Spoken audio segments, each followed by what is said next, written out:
Right, core conditioning. I'm going to talk more on the science aspect of core and why it's important. I'm not going to go into too airy-fairy and fancy sort of words or anything like that. But basically, Kobe, he's like in extreme sort of movement, and he's world champion. So the impact on his lower back, so the twists and the turns, the balance, all the rotations and everything, the flips, what you'll find is takes massive impact on his lower back. So what we want to do is we're going to test Kobe's core functioning, and just to make sure his core can control his legs. Because in life, what most people don't understand is the core is the foundation to supporting your whole structure. Okay, even your organs, but I'll explain this a little bit more in detail, but after doing the test. So to test the core, it's just a simple test. If you can do the test, it means you're in complete control of the core, so your core are controlling your legs instead of the legs are controlling the core, or the core is controlling the arms instead of the arms controlling the core. So basically the limbs are being controlled by the core. That's exactly how we want to function throughout life. We don't want the limbs to be controlling the core.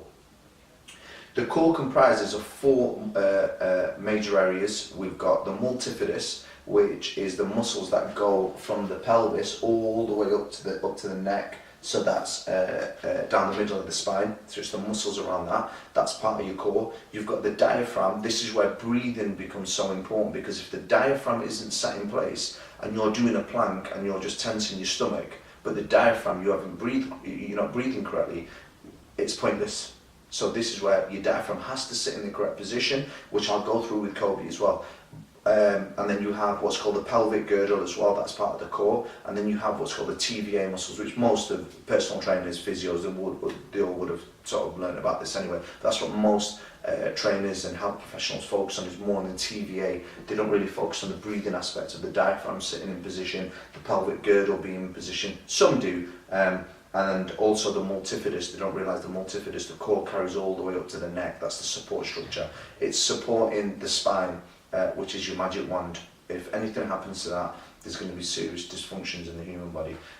Not just on a physical level, on a chemical level, psychological level, electrical level, everything, all levels.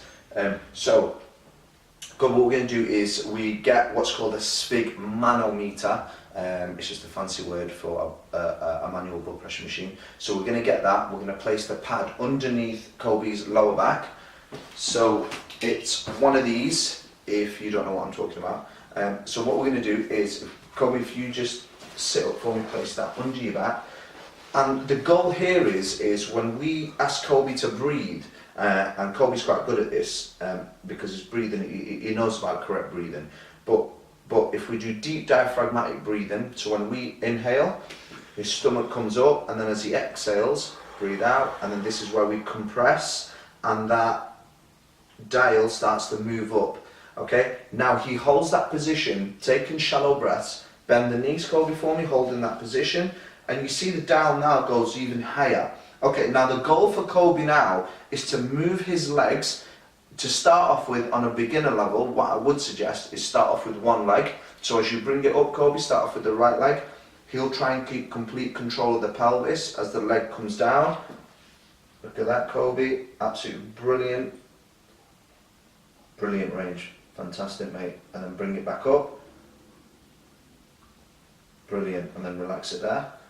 Fantastic. So that's the simplest way to start off to know whether you're in complete control. If some of you don't have these blood pressure machines, manual one, I'm not a salesman for them or anything like that, but they are quite handy to see just for the dial. But what you can do is if you place your hand so your fingers are just touching your spine, and then you'll use the pressure on the fingers when you engage the core, and then you'll assess it that way. So if the pelvis starts to come up, you'll know, or the pressure starts to ease off the fingers, you know the core isn't strong enough. Just bring the legs back, and then slowly with time you'll start getting stronger and stronger. I would always recommend aim for 10 reps on each leg, 10 to 12, and then once you can do it on each leg and you're in control, then do it with both legs, which is more for the advanced, to be honest. But build up to it, you know. There's no one who's advanced who wasn't once a beginner. So practice it and practice it, and I promise you, most of you with back pain, it will disappear. Most of you as elite athletes, in extreme sports, wherever, your back pain will completely, for most of you, will disappear, providing your flexibility, your nutrition and everything else works alongside it and supports that core foundation.